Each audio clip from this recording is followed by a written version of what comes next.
Headless Agamenthius floated among the newcomers, offering them his magic 8-ball, which I suppose was his idea of schmoozing.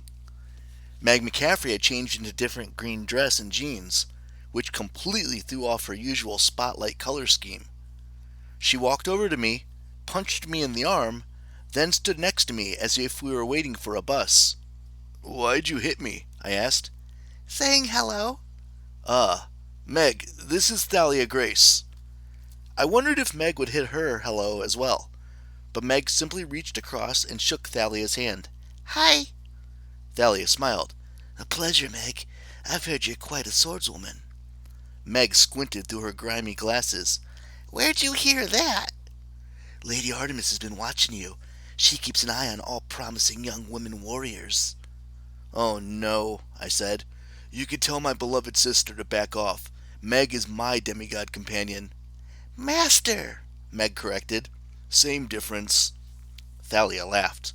Well, if you two will excuse me, I better go check on the hunters before they kill Listieres. The lieutenant marched off. Speaking of that, Meg pointed to the wounded son of Midas.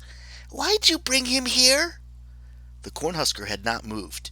He stared at the wall, facing away from the crowd, as if intentionally inviting a knife in the back. Even from across the room, waves of hopelessness and defeat seemed to radiate from him. You said it yourself, I told Meg. Every living thing living deserves a chance to grow. Huh. Chia seeds don't work for evil emperors. They don't try to kill your friends. I realized Peaches was nowhere to be seen. Is your Carpos all right? He's okay. Went away for a while. She waved vaguely at the air, indicating that magical land where peach spirits go to when they're not devouring their enemies or screaming, Peaches! You actually trust Lit? Meg's tone was harsh, but her lower lip trembled.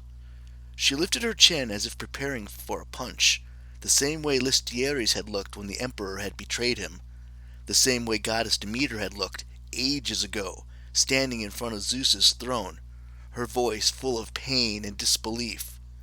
Will you actually let Hades get away with kidnapping my daughter Persephone? Meg was asking if we could trust Listieres, but her real question was much larger. Could she trust anyone? Was there anyone in the world, family, friend, or Lester, who would ever truly have her back? Dear Meg, I said, I can't be sure about Listieres, but I think we must try.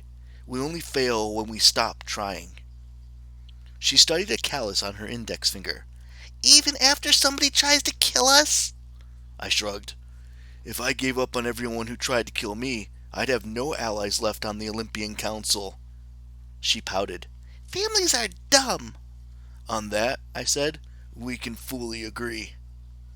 Josephine glanced over and saw me. He's here. She hustled over, grabbed my wrist, and hauled me towards the couch. We've been waiting. You took so long.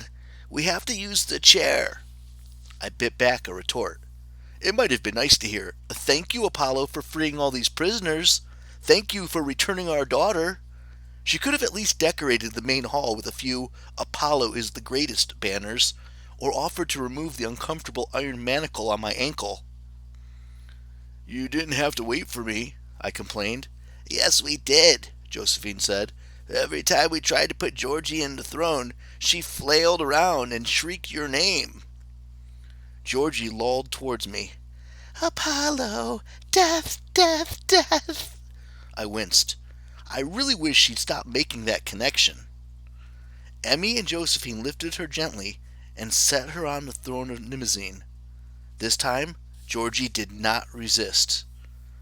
Curious hunters and freed prisoners gathered around, though I noticed Meg stayed in the back of the room, well away from Georgina.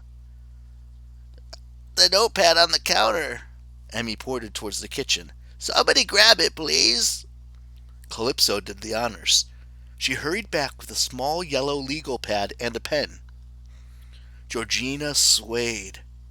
Suddenly, all her muscles seemed to melt. She would have slumped out of the chair if her parents hadn't held her.